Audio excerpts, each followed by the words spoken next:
What's good, family? Welcome back to the channel. In this video right here, we have the missing Titanic submarine occupants pronounced dead, and pieces of the vessel have now been found. Now, when I first heard about this story, obviously this is not the normal story we come across, but thinking about the route that they take to go see the Titanic, in my mind, I'm thinking that their fellow submarine or coastal guard emergencies would at least know the route that they usually take to go see the Titanic as tourists, so they would just check on that route and possibly be able to find them. But that was not the case. So rest in peace to the members that were in that Ocean Gate submarine, and let's give this video a look.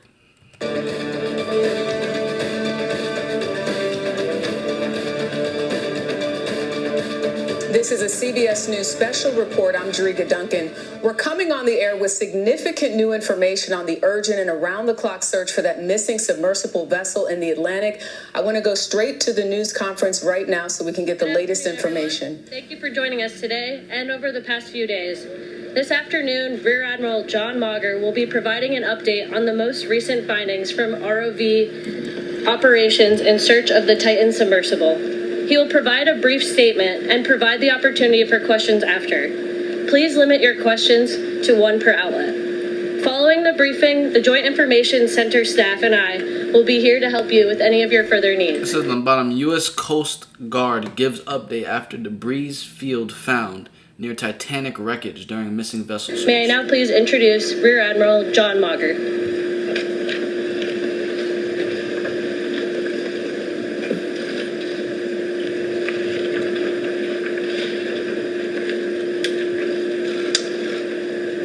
This morning, an ROV, or remote-operated vehicle, from the vessel Horizon Arctic discovered the tail cone of the Titan submersible approximately 1,600 feet from the bow of the Titanic on the seafloor.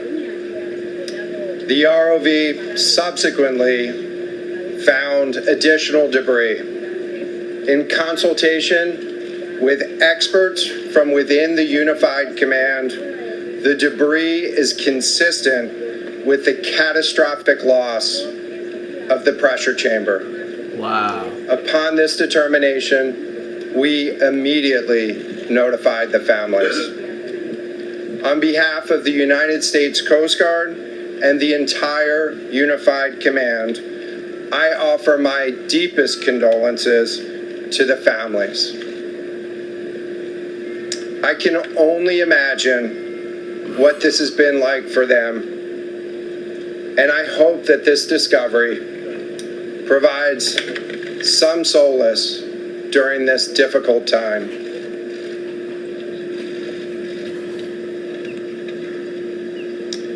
Additionally, we've been in close contact with the British and French Consuls General to ensure that they are fully apprised and that their concerns are being addressed. The outpouring of support in this highly complex search operation has been robust and immensely appreciated. We are grateful for the rapid mobilization of experts on the undersea search and rescue, and we thank all of the agencies and personnel for their role in the response. And I'm pretty sure this man right here was actually only 18 years old. We're also incredibly grateful for the full spectrum of international assistance that's been provided.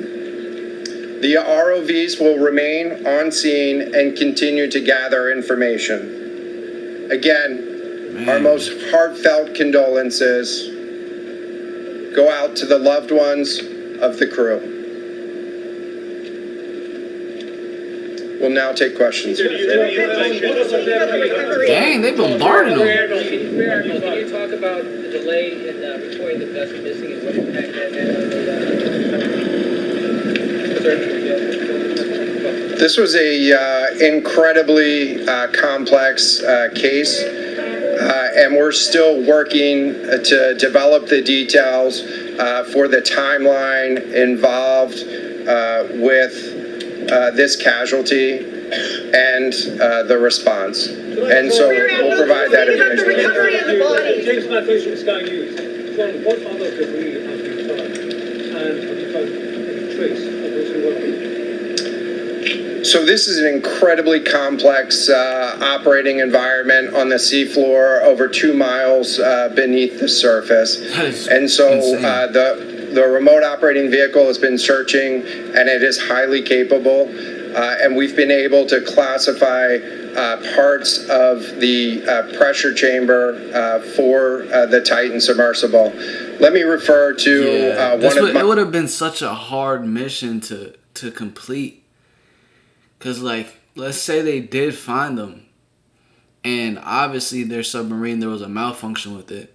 It probably, I'm assuming something broke and they just weren't able to control it anymore, so they end up going down to the seafloor. But let's just say they were found. What is going to bring them back up? It would have to be like another, I guess, powerful submarine. It's just a crazy, unfortunate circumstance. My undersea experts here, Mr. Paul Hankin, to talk about the nature of some of the debris.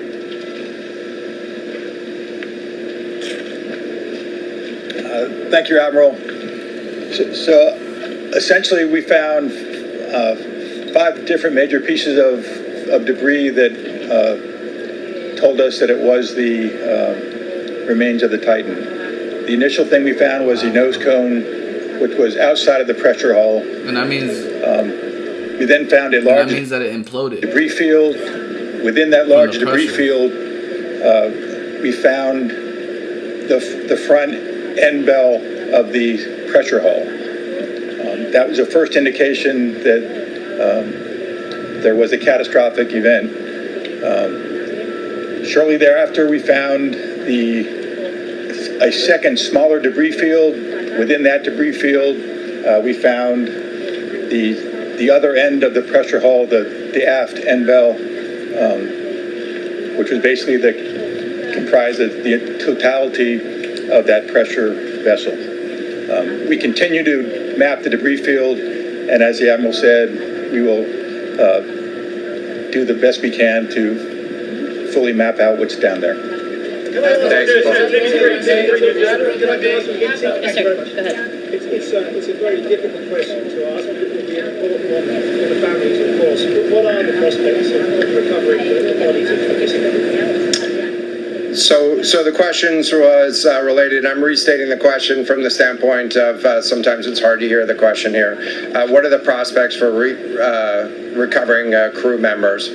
And so this is a incredibly unforgiving environment down there on the seafloor, and the debris is consistent with a catastrophic... Look at this photo. Imagine just being in the deep blue with nothing around you. That's just bonkers. Implosion of the vessel.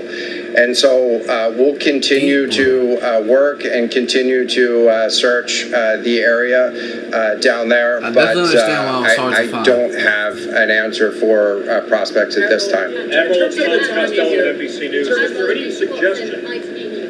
Sorry, any suggestion at all that the sub itself collided with the wreckage of Titanic, or that instead it might have imploded above the wreckage and then rained down nearby? So the question was, is there any question as to whether or not the sub collided with the Titanic or whether it imploded above and debris field created from that? So the location of the Titan submersible was in an area that was approximately 1,600 feet from the wreck of the Titanic. I have an expert here that is familiar with that area and can talk about the debris field and what the debris field indicates in terms of where the casualty may have occurred. Rear Admiral, really quickly, can you tell me when that massive fleet will be called back? The expert witness is coming up to answer the question. Thank you, Admiral. So the question is, where does the wreck lie in relation to the Titanic? I didn't hear the Admiral's answer. I think 1,600 feet. Was that correct, Admiral? Yep. So that's off the bow of Titanic. It's in an area where there is not any debris of Titanic. It is a smooth bottom. There, to my knowledge and anything I've seen, there's no Titanic wreckage in that area. And again, 200 plus meters from the bow, and consistent with the location of last communication for an implosion in the water column. And the size of the debris field is consistent with that implosion in the water column. In terms of the timing here, you say that this was a catastrophic implosion. And I know it's early on, but is it your estimation that this happened right at the moment when they lost contact, an hour and 45 minutes after the descent? So the question was about the timing of the catastrophic implosion. Right now, it is too early to tell with that. We know that as we've been prosecuting this search over the course of the last 72 hours and beyond, that we've had sonar buoys in the water nearly continuously and have not detected any catastrophic events when those sonar buoys have been in the water. So. Can you describe what happens from here, sir, in the next days and weeks in terms of finding any more debris? What happens from here? So we will, that question was what happens from here, what's the next phase? And so right now, again, our thoughts are with the families and making sure that they have an understanding as best as we can provide of what happened and begin to find some closure. In terms of the large process, we're going to continue to investigate the site of the debris field. And then I know that there's also a lot of questions about how, why, and when did this happen. And so, you know, those are questions that we will collect as much information as we can on now, while the governments are meeting and discussing, you know, what an investigation of this nature of a casualty might look like. This is something that happened, I'll just remind everybody, this is something that happened in a remote portion of the ocean with people from, you know, several different countries around the world. And so it is a complex case to work through, but I'm confident that those questions will begin to get answered. Is there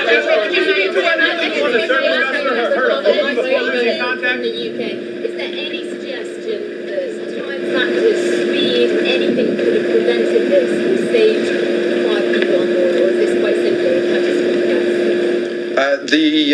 The question was there any suggestion that time factors may have played a role or a consideration in the casualty here? And so the debris field is consistent with a catastrophic implosion of the vessel. Again, while we were prosecuting the search, we had listening devices in the water throughout and did not hear any signs of catastrophic failure from those. And so we're going to continue to investigate, or we're going to continue to document the information there and understand, based on all the information we have, the timeline. And you were listening to a news conference there with Rear Admiral John Mauger with the U.S. Coast Guard confirming Implosion? that those 5 people on that submersible have perished, saying that it was, quote, a catastrophic implosion. Also mentioning that the why, how, when did all of this happen is still unclear, but wanted to make sure the families of those 5 people you see on your screen right there were notified before they held this news conference. I want to go to Roxana Saberi, who is in Boston, has been there for So there was realistically there were 3 tourists. I would consider 3 of them tourists. And the other one, it seems like this was a part of his job, being a Titanic expert. And then we had the Ocean Gate CEO. So I'm assuming the creator, well, just the owner of the business that creates the the submarines. And then he's just an explorer. He's a businessman that probably just wants to go on an adventure. And he's an 18-year-old. He might, I don't know if they're related, but because he is 18, that is a interesting thing for an 18-year-old to just do by himself. But yeah. Held this news conference. I want to go to Roxana Saberi, who is in Boston, has been there for several days covering this. A lot of people hoping for a miracle, but obviously as the hours went on, knowing about the supply of oxygen that they had and the fact that this was not a submersible that had been approved or certified by any regulatory body, many people had feared the worst. Roxana?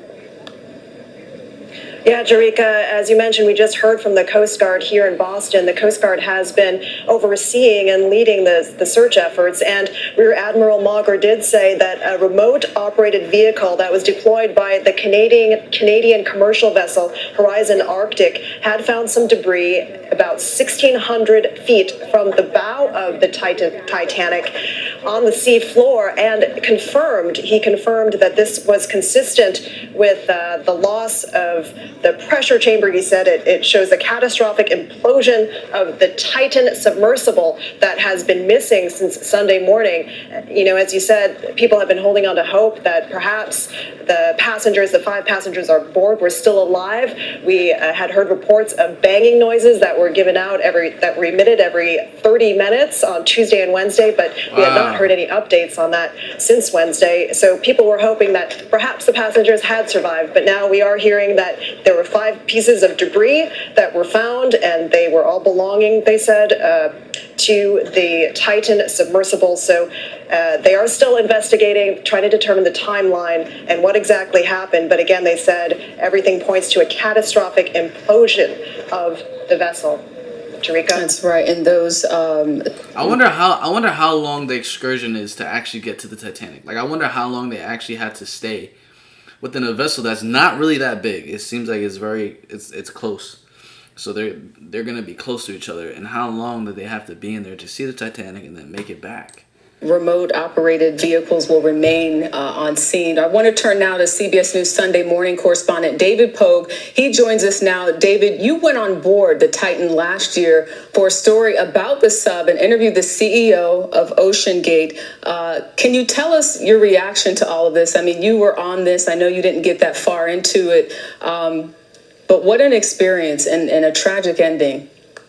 It's a complicated brew of emotions. I haven't completely processed the fact that Stockton Rush, the CEO, the designer of the sub, the pilot of the sub, is gone. I spent 9 intense days with him last year on the Horizon Arctic, the very ship that has just discovered the wreckage. And P.H. Nargeolet, one of the most dived Titanic experts in the world, these were amazing guys. These were adventurers. You know, these are not like me or possibly you. They thrive on risk and danger and exploration. And it's hard to think that they're just gone like that. Yeah, we'll have much more, of course, later on. David Pogue, we thank you so much for your analysis. Insane event. This now, David, you went on. But bro, like I said, there's always going to be questions when it comes to a situation like this. Hopefully those questions can get answered as to why that even happened. The only thing I could possibly think of is just the technology malfunction, because technology does malfunction. Things get old. Things mess up sometimes. But at the end of the day, it seemed as if they did find like parts of that specific OceanGate submarine that corresponds with it being imploded, which is very sad, especially because there's family members. They were all family members. Comment down below what you guys think about this. Any of your thoughts on this current event right here. Make sure you do smash the like button, subscribe, turn on post notifications. I'm going to catch you guys in the next one the same way you're going to catch me in the next one. Peace. Love ya.